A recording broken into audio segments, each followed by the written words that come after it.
मुनफरिद यानी अकेला आदमी जब नमाज पढ़ रहा हो, फ़र्ज़ अदा कर रहा हो या सुन्नतें और नवाफिल अदा कर रहा हो, तो समी अल्लाहु लिमन हमीदा कहने के बाद और सजदे में जाने से पहले जो थोड़ी देर के लिए क़याम होता है, उस क़याम की हालत को कोमा कहते हैं।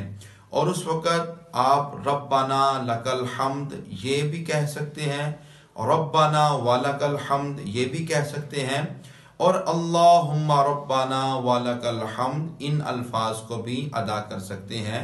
और अगर आप ज़्यादा सवाब हासिल करना चाहते हैं अकेले नमाज पढ़ने में, तो उस वक़्त आप अल्लाहुम्मा रब्बाना वलकल हम्द हम्दन कसीरन तय्यिबन मुबारकन फ़ीही इन कलिमात को भी अदा कर सकते हैं।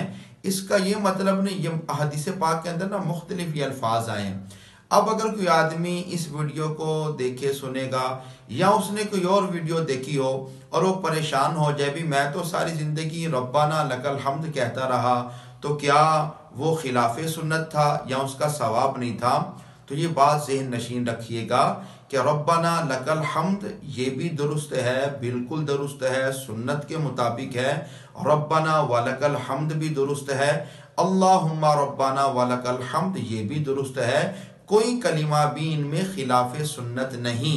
आप जिसको भी अपना लेंगे, जिसको भी अच्छे तरीके के साथ आप तलफ़ुज़ कर सकते हैं, आप उसका तलफ़ुज़ कीजिए। और जिस वक़्त आप जमात के साथ नमाज पढ़ रहे हों, ज़ाहिर इमाम ने, अब आपने इमाम की इक्तिदा करनी है, तो उस वक़्त आप ये ख्याल रखें कि आपका इमाम उसके पढ़ने का तरीक़ाकार क्या है, तो आप उसके, क्योंकि इक्तिदा करना वाजिब है, ज़रूरी है।